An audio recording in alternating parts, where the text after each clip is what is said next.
fight them on the beaches. Yeah, so I'm going to have the camera set up here, and obviously I'm going to sit over there, and then we're going to have... Can I have a bit of can I have a bit of your attention here? here? Surrender. Evan. We will never... You cannot... Evan, can you actually help me out? Do not interrupt me while I am interrupting you! You do realise I'm filming, don't you?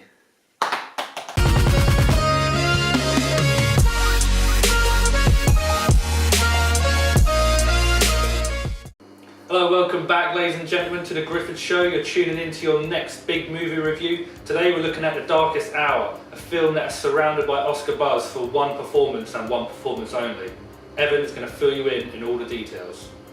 Darkest Hour is directed by Joe Wright, who is best known for Atonement and Pride and Prejudice.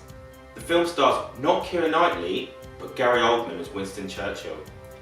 The film follows the iconic figure's first couple of months in office and his attempts to win over Parliament with the plan of fighting back against the impending Nazi invasion. Okay, so we're going to start with the main talking point of the movie, and why many people will probably seek out this film is Gary Oldman's performance as Winston Churchill. For me, I thought the best part about it was how he just completely became the character, and his look with the very good prosthetics and even his sound. Whilst for me, I don't know a lot about Winston Churchill, so I can't really comment on whether he sounded like him. But the only thing I could take away from it is just it sounded like Gary Oldman doing his best Winston Churchill impression. But I think that's just because Oldman has just got a distinctive voice that you just can't unhear, if that makes sense. Yeah, I think obviously there was dramatic licensing, obviously with his speeches and stuff, because you hear Winston Churchill's speeches, they're not as dramatic as the film portrays, but he was great, and whoever did his makeup and the suit definitely deserves praise, because you can see it's Gary Oldman, but at the same time he's totally unrecognisable.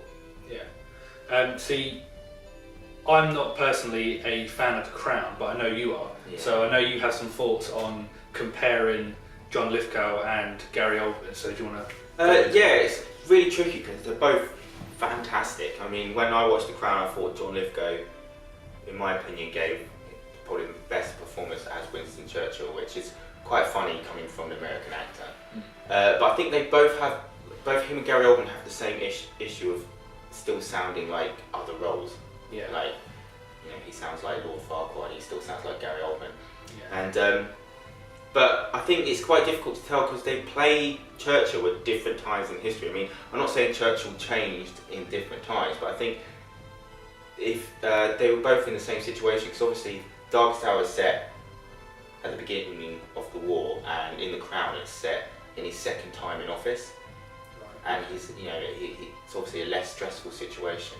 Yeah, so you mentioned a little bit then about his speeches, and I personally really loved the speeches that Gary Oldman delivered. I mean, they really get you pumped up, and then even in the scene where he's in Parliament near the end and everyone's waving papers, I don't know exactly what that means, but I think it means they agree with him, but just accompanied by a tremendous score, it just really puts you in that moment and really makes you feel like, yeah, go on, kind of thing. I don't know what you thought. Yeah, the score, it just made you feel, something, feeling that obviously doesn't get portrayed a lot these days. It makes you feel patriotic, it makes you feel proud, to be English. He's such an iconic figure.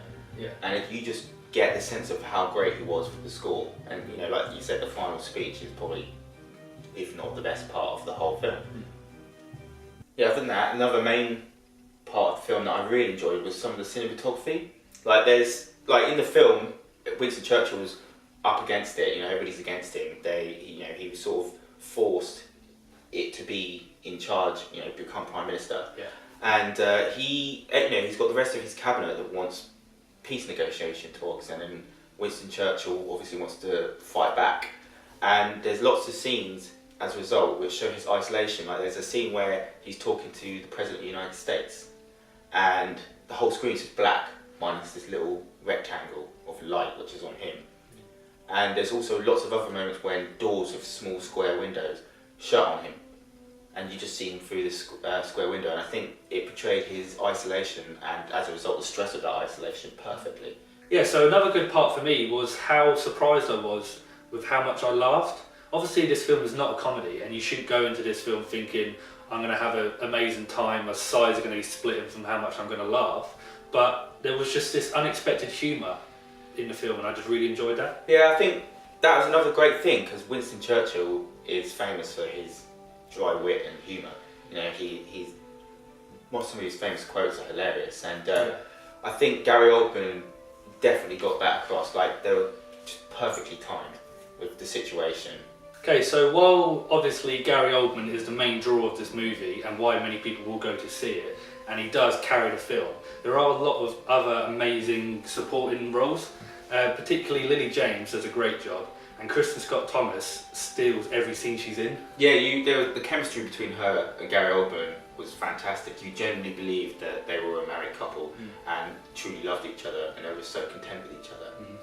Anyone else? Yeah, there was great performance from Stephen Delane, aka Stannis Baratheon, as Halifax, and he was just great. You got this pompous attitude from him all the way through, and I think it was just perfect. Another great thing about this movie is you don't necessarily need to know the history behind Churchill's story.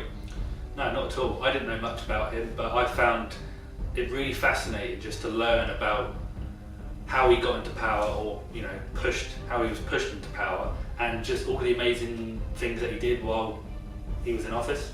Yeah, which leads on to another talking point, was they bring up Operation Dynamo. And it's sort of behind the scenes of it, which I think was quite a nice link towards the film Dunkirk. Yeah, definitely. I think for me it just made me appreciate that film a little bit more. It just made me enjoy Dunkirk, knowing that behind the scenes stuff. Because obviously in the film Dunkirk you're watching the war side of it, but you don't necessarily know what's going on behind the scenes. And I thought The Darkest Hour showed all of this really well, and it really made you appreciate both films, respectively. There wasn't many negatives with this film. The only ones that I could notice was Ben Mendelsohn's performance as King George. I feel like they played up his speech impediment too much.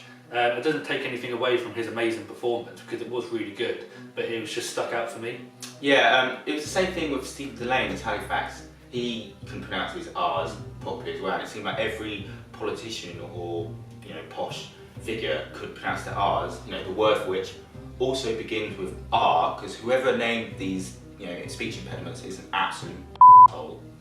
But it just sort of distracted you, really. It kept niggling in you. It's just like, oh, just speak properly. Although we stated earlier that you may not need to know Churchill's history to enjoy the film, if you're not really fond of World War II history, this film might not really be for you. Yeah, I would agree with that as well. It might lose you. Like you said, if you're not interested, you might get lost a little bit. But the only other negative that I found with it was that near the third act, it does kind of slow down in terms of pacing. But like we said before, these are pretty much nitpicks, because the film overall is amazing, and you should definitely go see it. Okay, so we're just going to jump straight into the scores, and I'm not going to beat around the bush, and I'm going to give it an 8.3. Yeah, I feel that the film, for a political drama, which could be a type of movie that will put you off, it was fantastic, and I think I'm going to give it an 8.1. You can't just have your own score, can you? You've got to be giving the whole points. You started it.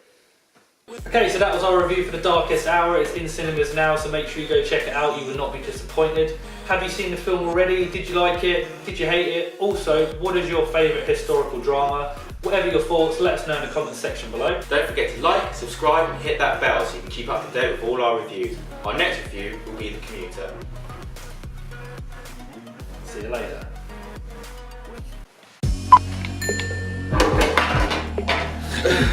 Slide hour is in the cinemas now, so make at 6 o'clock.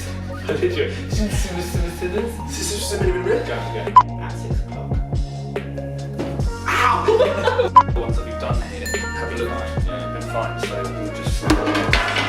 Jesus, that's gonna fall.